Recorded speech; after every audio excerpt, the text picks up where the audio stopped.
অবৈধভাবে সরকারি গাছ কাটার অভিযোগ রুখতে গিয়ে গ্রামবাসীদের সঙ্গে ঠিকাদারের মধ্যেই ধস্তাধস্তি বাঁধল। পূর্ব মেদিনীপুরের ঘটনা, সরকারি গাছ অবৈধভাবে কাটা হচ্ছিল, তা আটকাতে গ্রামবাসীদের সঙ্গে গন্ডগোল ও ধস্তাধস্তি বাঁধল। পূর্ব মেদিনীপুর জেলার পটাশপুর 2 নম্বর ব্লকের পঞ্চেট গ্রাম পঞ্চায়েতের গোবর্ধনপুর এলাকার ঘটনা। স্থানীয়দের অভিযোগ, বৃহস্পতিবার থেকে অবৈধভাবে সরকারি জায়গাতে সরকারি গাছ কাটা চলছে। ঠিকাদারদের কাছে গাছ কাটার অনুমতিপত্র দেখতে চাইলে তিনি তা দেখাতে পারেননি বলে দাবি স্থানীয়দের। তারপরেই প্রতিবাদ করতে গেলে গোলমাল বাধে, জানিয়ে উত্তেজনা ছড়িয়েছে।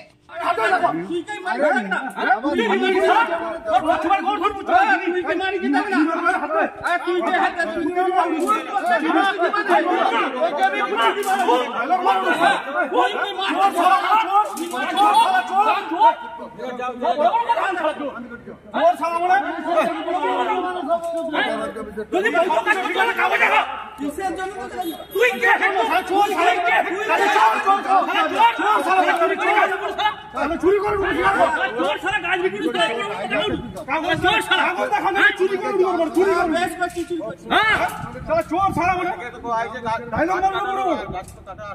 সকালবেলা নিমা দেখা খবর করলি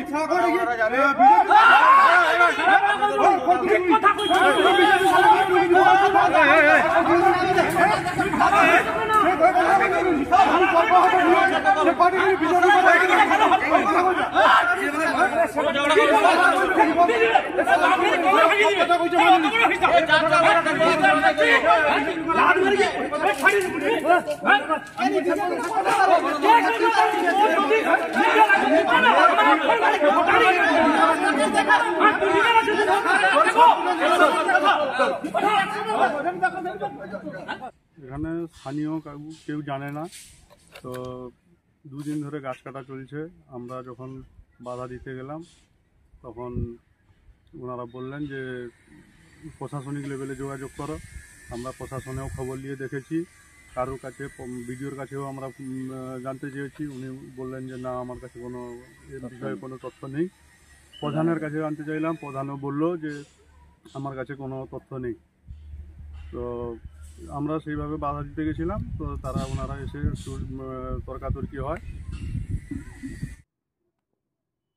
গোবর্ধনপুরে ওখানে আমাদের জল জীবন মিশনের প্রকল্পের কাজ চলছে।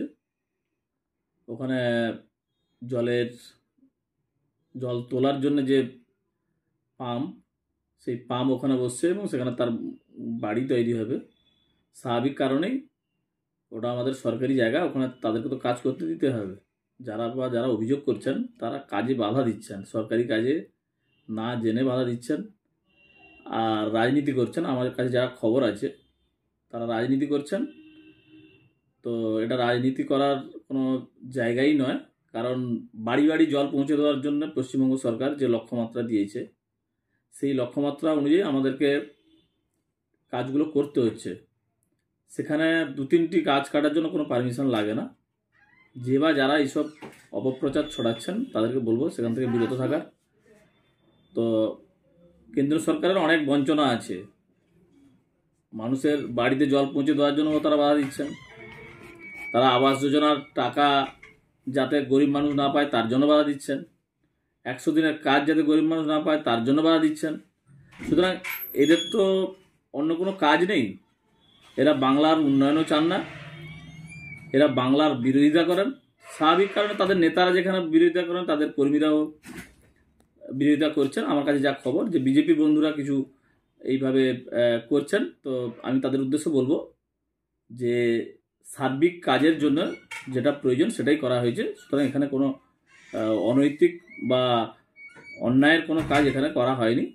আমি তাদেরকে বলবো যে কাজ সাধারণ মানুষের স্বার্থে যাতে কাজটা হয় সেই জন্য সবাইকে সহযোগিতা করার জন্য আমি অনুরোধ করবো। বিরোধীরা অভিযোগ করছে কয়েক লক্ষ টাকা আত্মসাৎ করছেন এই গাছ বিক্রি করে, কি বলবেন? যদি 3-4টা গাছের দাম যদি কয়েক লক্ষ টাকা হয় তাহলে বিরোধীদের বলুন, ওইখানে তারা গাছটা কেটে ওটা বিক্রি করুক। কয়েক লক্ষ টাকা কীভাবে আত্মসাৎ হয় আমার তো জানা নেই। নিশ্চয়ই যারা দেখেছেন যে গাছগুলো বিক্রির অযোগ্য সেই গাছগুলোই কাটা হচ্ছে। সুতরাং সেখানে কয়েক লক্ষ টাকা কেন কয়েক টাকার আছে বলে আমার মনে হয় না। ভিত্তিহীন অভিযোগ। আপনার নাম?